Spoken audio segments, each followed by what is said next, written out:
Ez egy újfajta ítélkezési módszer, amely azt célozza, hogy ne legyenek elfogultak a bírósági ítélkezések. A múltban és a jelenben úgy mennek a bírósági ítélkezések, hogy a hatalom az befolyással bír a bírókra, gyakorlatilag a politika ágyasa, hogy ilyen szépen mondja. Ezt ugye a közvélekedés szerint ezt így gondoljuk mindannyian. Hajrá, hajrá! A bírósági ítélkezéseknek a lényeg a jövőben az úgy fog kinézni, hogy beadja a keresetet a fél, vagy az állam, mindegy, most nézzük csak a nem bűncselekményeket, tehát nem a bűnügyeket, hanem a polgári peres ügyeket. Oda megy a fél, beadja a keresetet, a bíró befogadja, megvizsgálja a kormány, stb. Befogadja, és elkezdődik a per, fölveszi a bizonyítást, jönnek a tanúk, a tények, a szakértők, aki a perbe szerepel, az mind ott elkészíti a jegyzőkönyvet a bíró, és akkor ő az ügyben nem hoz ítéletet.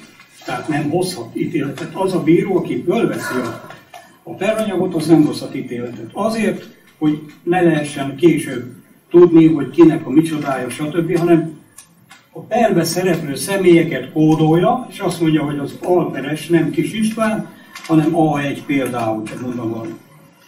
És akkor ugyanígy a szakértőket, a tanúkat, a másik peres felet, az ügyvédeket, saját magát, minden személy, minden helységnév is kódolva. Nem lehet ráismerni, tehát ennek az a lényege, hogy kevésbé lehessen ráismerni, hogy kiről szól ez a per, hogy ne tudjon később a bíróra visszahatni a hatalom. Jó, menjünk tovább. Tehát összekészíti a feliratot, elküldi egy központi számítógépnek, a számítógép kisorsolja az ország, nem tudom, ilyen 3000 bírája közül, mondjuk 2800 bírája közül, másik 3 bírónak, akinek megint nincs neve, édesanyja, se semmilyen azonosítója, azok meghozzák az ítéletet egyenként, visszaküldik a számítógépnek, és az ítéletük úgy fog kinézni, hogy csak egy példa, hogy felperesnek igaza van, mondjuk 90%-ban, de van egy kicsi igaza az alperesnek is. És akkor százalékba írják le, hogy ki a pernyertes, ki a vesztes. És innentől kezdve a számítógép, mikor elküldte ez a 3 bíró számítógépnek, összegelik, és megmondja, hogy ki a pernyertes, aki nagyobb százalékban nyert a pert a bírák szerint. Na most ennek mi a jelentősége? A bírák úgy kapnak pontokat, tehát a bíráknak a jövőbe értékszámuk lesz. Ítélkezési értékszámuk, amik pontokban lesznek kifejezve. Minden bírónak lesz egy induló, sőt mindenkinek, nektek és minden természetes személynek van egy 1000 pont értékű értékszám. És amikor lefut egy per, és vannak bírák, akik megítélik azt, hogy a többség kire szavazott, nagy valószínűséggel a többség a törvény szerint akar szavazni. Miért? Vegyünk 3 bírót. Mondjuk így vagyunk 3-an, hogy mindenkinek egyértelmű legyen. És akkor megkapjuk a peranyagot. Én azt mondom, hogy fölismerem, ez nekem a rokonom, akárhogy is próbálták kozmetikázni, én a rokonomra akarok szavazni.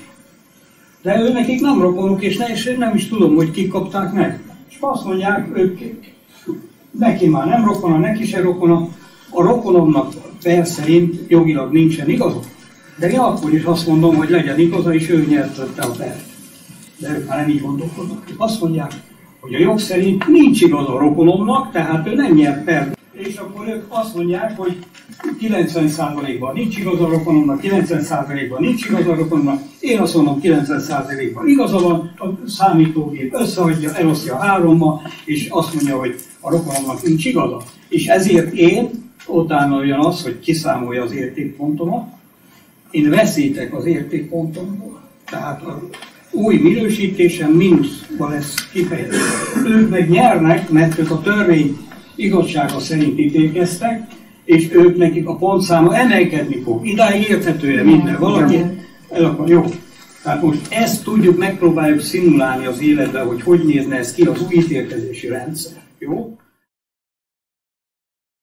Kiosztom az első forduló lapjait, és itt azt kell a bíróknak bekarikázni, hogy a többség szerint bűnös vagy nem. Tehát nem az, hogy én mit gondolok a Mórus Tamásról, hogy bűnös vagy nem bűnös, hanem azt kell bekarikálni, két opció van, bűnös, nem bűnös. Tehát ide az van írva, hogy szerintem a többség bűnös vagy nem bűnösre fog szavazni, karikázza be a választ. Nem tudom, így egyszerű, érthető? Akkor osztom, jó? Tehát majd úgy, hogy más ne lássa. Azt kell bekarikázni, hogy a többség kire fog szavazni, a bűnösre vagy nem bűnös. Tehát azért azt még egyszer elmondom, hogy itt élet-halálról van szó. Itt aki szavaz, annak az életéről is szó van. Ott kettőt adok, ugye? Igen. És ha lehet egy másik, ne nézzétek, mert akkor az már csalás. Oda meg 4-et adok, ugye? 2, meg 2 az már 4. Ez meg már 4. Akkor most mi a második forduló? Tehát az ország összes területéről vagyunk itt, de csak virtuálisan, személyesen nem, hanem egy internet segítségével. És azt látjuk, hogy a bíráknak ezek a nevei, a kódnevei. Jó? Tehát nem tudjuk, hogy ki van a zöldász mögött, stb. Azt majd a végén megtudjuk. És akkor azt kell ugyanígy el kell dönteni, hogy Mórus Áron bűnös vagy nem bűnös. Még egyszer mondom, a korabeli jog szerint hallgatással nem lehetett elkövetni a felségvárulást. Most azt kell eldönteni, hogy a többség és a névből vagytok válogatva, tehát mindenki a névből van kisorsolva, véletlenszerűen, behívva. A király nem tudja meg, hogy a több felső kire szavaz. Nem tudhatja meg, mert az ki van zárva ebből. Senki hatalom meg nem tudhatja. Csak a számítógép fogja összeadni, akkor a lányon játsza a számítógépet. Jó? Meg kész. Most ön egy 10 magából az angol katolikus szentszék tanácsának bírálja. Lefordították angol nyelvre a Bibliát. És ez a katolikus egyháznak ez egy égbe kiáltó bűn, eretnekség volt. Mert a Bibliát csak úgy szabad olvasni, ahogy a pápa előírja, vagyis latin nyelven. De hát az angol köznép nem tudott latin, de szerette volna mindenki olvasni a Bibliát. És akkor ő szavazatával Mórus Tamás hozzájárult ehhez. Na most a vád ellene az, összeül a szentszék is, meg aztán összeül majd a köznépből titkosan is, összeül. A szentszék tagjai, ítélő bírái azok katolikusok, és a pápa követői, és azok ítélkeznek, hogy Mórus Tamás bűnös vagy nem bűnös, hogy hozzájárult a szavazatával angol embereknek a kivégzéséhez.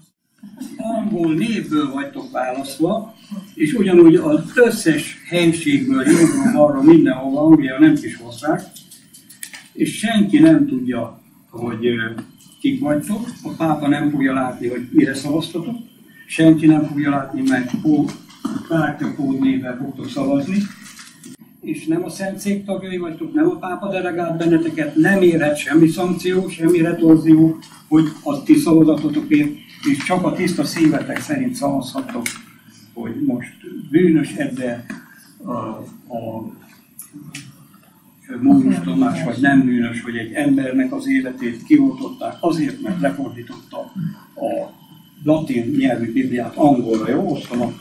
És a az, aki kezelő kártyanevet ráírja mindenki, rövidítve, jó? A kártyanevet, amit a birtokon.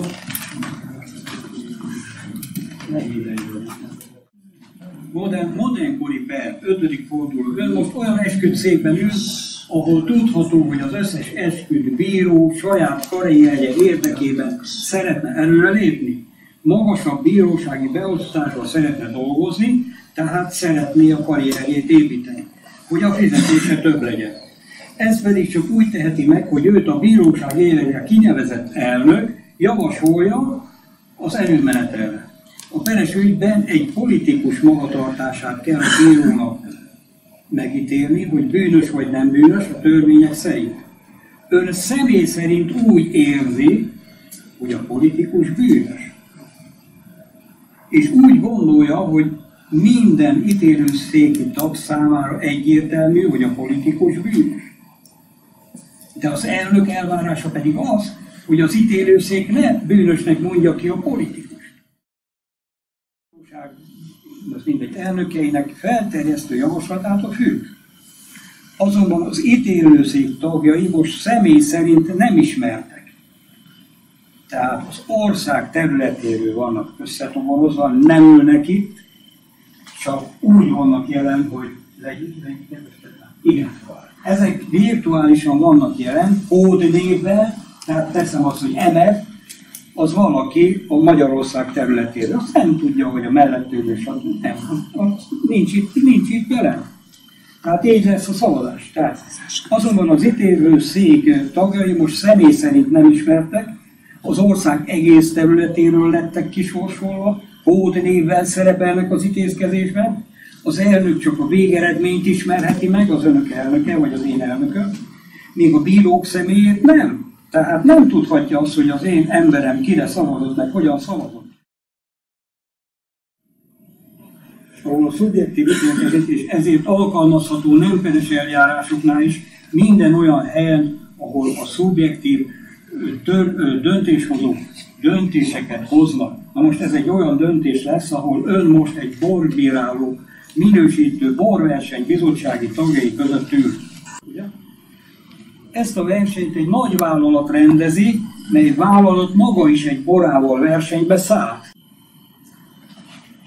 A nagyvállalat jelentés összegekkel támogatja a borvizsgáló egyesületet, de lobby tevékenységével tönkre is teheti azt.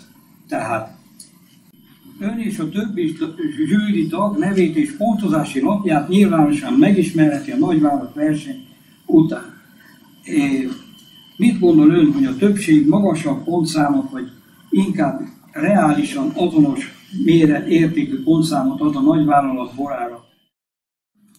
Ön ugyanebben a zsűriben ül és pontozza a borokat, és minősítő pontokat akar szerezni magának a többi zsűritaggal együtt. De most ön és a többi zsűritag nem nyilvános, hanem kódnévvel ad pontokat a boroknak. A nagyvállalat nem tudhatja meg, hogy ki milyen pontokat adott a borára, mivel a zsűritagok nem nyilvánosan pontoznak, hanem titkos kódnevekkel. A zsűritagok akkor kapnak pontot, ha meg tudják tippelni, hogy a többség felpontozza, azaz M betűt ír, magas, vagy reálisan, azaz azonos értékben A betűt karikáz be a nagyvállalat borára. A zsűritagok egymást nem ismerik, az egész országból sorsolással lettek kiválasztva, egymás minősítéseit nem ismerhetik meg. Kérem, hogy bekarikázva a helyes választ tippelje meg, hogy a többség M vagy A minőségre szavaz. Itt odaírtuk a kártyakód mellé, nevek mellé a valódi neveket, és pontoztuk. Mindenkinek van, mint mondottam, a végét kell nézni, 1000 pont indulója. Igen? És az pontokat szerzett, aki eltalálta a többség véleményét, tehát mondjuk nézzük az első sort, 1, 2, 3, 4, 5, 6, 7 darab bűnös volt, ez plusz 7 pont, de volt 1, 2, 3, aki másra tippelt, ők mínusz pontokat kaptak, és a végén, ha így összeadjuk a sorokat, összeadjuk a pluszpontokat és a mínuszpontokat, akkor kijön az új pontszám a legesleg végén, tehát az induló pont, ott az összesen induló pont, amire izul mindenki. 1000 pont, és ehhez hozzájött Bódi Gábor plusz-minusz pontjainak arányában mai napon 3,5 pont, fél pontot akkor lehetett szerezni, hogyha a két oszlop megegyezett, a bűnös és a nem bűnös, akkor mindenki kapott fél pontot. Ennek az alapja, ennek a pontozásos rendszernek a